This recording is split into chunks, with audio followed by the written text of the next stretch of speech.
Hello guys and welcome back to free online classes. तो guys आज हम CDP का मिनी मॉक टेस्ट करने वाले हैं और टॉपिक है गाइज प्याजे थ्योरी।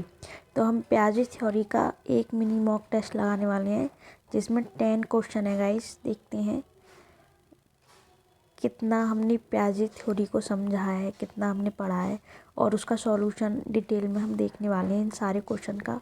और ये सारे क्वेश्चन गाइस प्रीवियस ईयर के क्वेश्चन हैं, तो आप इन क्वेश्चनों को अच्छे से अटेम्प्ट करिए, देखिए प्याजे थ्योरी को पहले पढ़िए आप, उसके बाद में इस टेस्ट को आप अटेम्प्ट करेंगे और अपनी नॉलेज को देखेंगे कि हमने प्याजे थ्योरी को पढ़ने के बाद में कितना हम उसका यूज़ कर पा रहे हैं, हम कितना समझ पा रहे हैं और क्वेश्चन को अटेम्प्ट कर पा रहे हैं। तो गाइस पहला क्वेश्चन जैसा कि स्क्रीन पर आपके सामने आप देख सकते हैं, समायोजन तब घटित होता है जब ऑप्शन नंबर 1 है बच्चे अपने अनुभव को वर्तमान स्कीमाओं में सम्मिलित करने के लिए उनका रूपांतरण करते हैं। बच्चे अपने वर्तमान स्कीमाओं में परिवर्तन करके नए अनुभवों के अभिप्राय को समझते हैं। तीसरा ऑप्शन है गाइस बच्चे अपनी स्कीमाओं को संबंधित खंडों में बांट देते हैं। चौथा ऑप्शन है बच्चे अपने अमूर्त अनुभवों की जगह अमूर्त विषयों पर ध्यान केंद्रित करते हैं। तो देखिए गाइस, जैसा कि समायोजन होता है, समायोजन का मतलब ही होता है अपने स्कीमा में, अपने माइंड में नए अनुभवों को जोड़ना, नए अनुभवों को स्कीमा में परिवर्तन करके नए अनुभवों को समझना, उन्हें वो करना। तो गाइस नेक्स्ट क्वेश्चन देखते हैं। जीन पियाजे द्वारा दिए गए ज्ञान के क्षेत्र में निम्नलिखित में से कौन सा कथन सही है?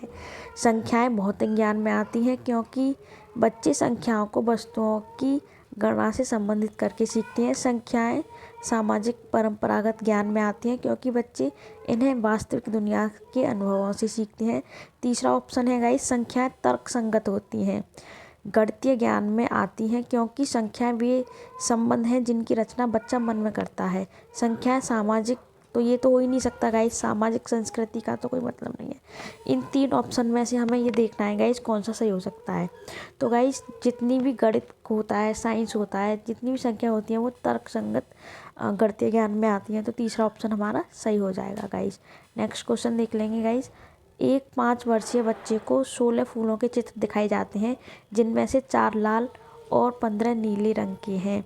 जब बच्चे से पूछा जाता है कि क्या नीले फूल अधिक हैं या कुल फूल अधिक हैं, तो बच्चा उत्तर देता है कि नीले फूल अधिक हैं। जीन पियाजे के अनुसार इसका अभिप्राय है कि बच्चा अभी देखिए अब हम यहाँ से इस क्वेश्चन को पढ़ेंगे। 5 वर्षीय बच्चे, अगर बच्चे की अवस्थाओं के बारे में बात की जाए तो 5 वर्षीय अवस्था जन्म से 2 वर्ष कौन सी, देखिए इसका हम सॉल्यूशन देख लेते हैं। इसका सॉल्यूशन में हम यहाँ देखेंगे गाइस, जैसा कि आपको सॉल्यूशन में की पॉइंट दिख रहा है, जैसे इस क्वेश्चन को हम 5 वर्ष दे रखा है उस हिसाब से भी हम इसका सही आंसर लगा सकते हैं।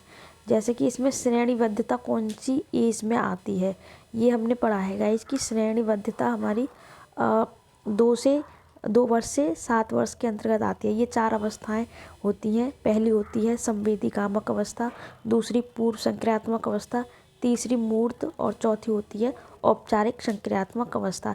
इन चारों अवस्थाओं को पियाजे की को आप ध्यान से पढ़ लेंगे गाइस।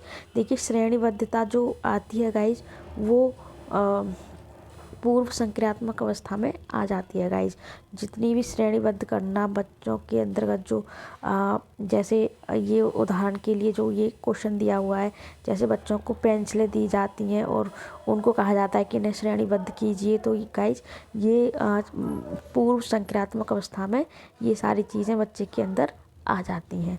चौथा क्वेश्चन देखेंगे, जीन पियाजे के संज्ञानात्मक सिद्धांत में कौन सा तत्व संज्ञानात्मक विकास के लिए, अगर हमें संज्ञान का मतलब ही होता है गाइस मेंटल रूप से विकास। मेंटली विकास कब होगा, जब हम आसपास की चीज़ों को हम क्या करेंगे गाइस, खोजबीन करेंगे, तो हमारे दिमाग का विकास होता है। तो इसका थर्ड ऑप्शन राइट हो जाएगा। अगला क्वेश्चन है, संज्ञानात्मक विकास की किस अवस्था में अमूर्त सोच और वैज्ञानिक तर्क की क्षमता विकसित होती है? देखिए वैज्ञानिक तर्क और अमूर्त, हमेशा अमूर्त औपचारिक संक्रियात्मक अवस्था में, इसको औपचारिक को हम अमूर्त संक्रियात्मक अवस्था भी कहते हैं। तो अमूर्त सोच जो होती है गाइज, वो हमेशा औपचारिक संक्रियात्मक अवस्था में बच्चे के अंदर वैज्ञानिक तर्क हुआ और अमूर्त सोच हुई, ये औपचारिक अवस्था में बच्चे के अंतर्गत विकसित होती है। तो इसका राइट ऑप्शन होगा 4। तो गाइज नेक्स्ट क्वेश्चन देखेंगे। देखिए नेक्स्ट क्वेश्चन देखिए गाइज, जीन पियाजे के अनुसार चिंतन के बुनियादी चरण जो क्रियाओं की संगठित व्यवस्था है या वे विचार जो वस्तुओं और घटनाओं को हमारी दुनिया में मानसिक रूप से प्रस्तुत करने की अनुमति देते हैं, क्या कहलाते हैं? बताइए क्या कहलाते हैं?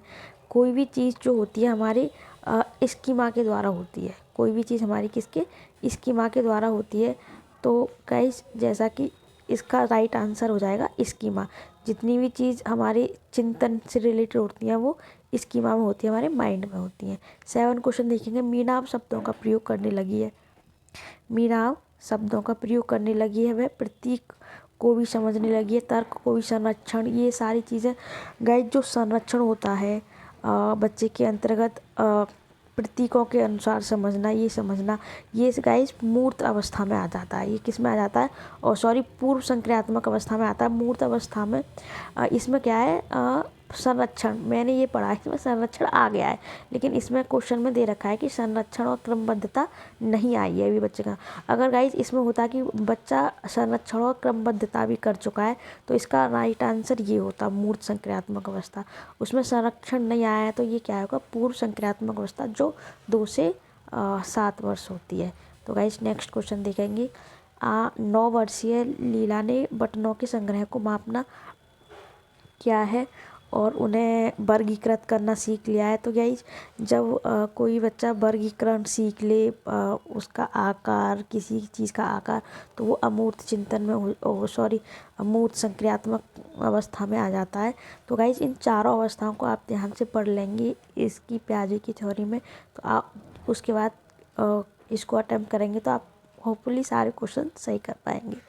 जीन पियाजे के संज्ञानात्मक विकास के अनुसार परिकल्पित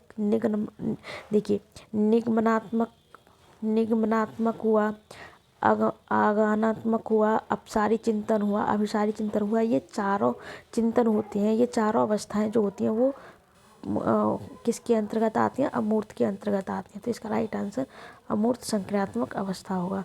तो गाइस नेक्स्ट क्वेश्चन देखते हैं। जीन पियाजे के संज्ञानात्मक विकास के सिद्धांत के 4 चरण प्रतिपादित करने के लिए आलोचना की जाती है। यह आलोचना बाल विकास के किस वाद विवाद के अंतर्गत आती है? ये आती है निरंतरता और असंततता। देखिए जीन पियाजे ने 4 अवस्थाएं दी थी, ये एक्सप्लेनेशन आप देख लेते हैं। 4 अवस्थाएं दी थी। संवेदिकात्मक अवस्था है जो जन्म से 2 वर्ष तक होती है। पूर्व संक्रियात्मक अवस्था 2 से 6 वर्ष तक होती है। मूर्त संक्रियात्मक अवस्था होती है गाइस जो 6 से 11 वर्ष तक होती है। औपचारिक अवस्था होती है जो 11 वर्ष से अधिक के लिए होती है।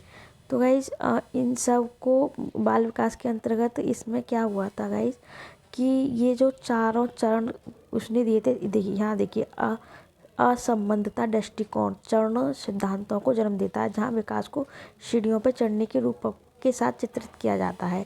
इसलिए हम ये कह सकते हैं कि पियाजे के सिद्धांत की आलोचना संज्ञानात्मक विकास के 4 चरणों को प्रस्तावित करने के लिए की जाती है। यह आलोचना बाल विकास के निरंतरता और असंगतता वाद विवाद के अंतर्गत आती है। तो गाइज जैसा कि आपने देखा कि जितने भी चरण इन्होंने दिए हैं चारों अवस्थाओं को आप अच्छे से पढ़ लीजिए, क्वेश्चन अटेम्प्ट करिए और वीडियो को लाइक शेयर सब्सक्राइब करिए। Thank you everyone for watching. Bye bye.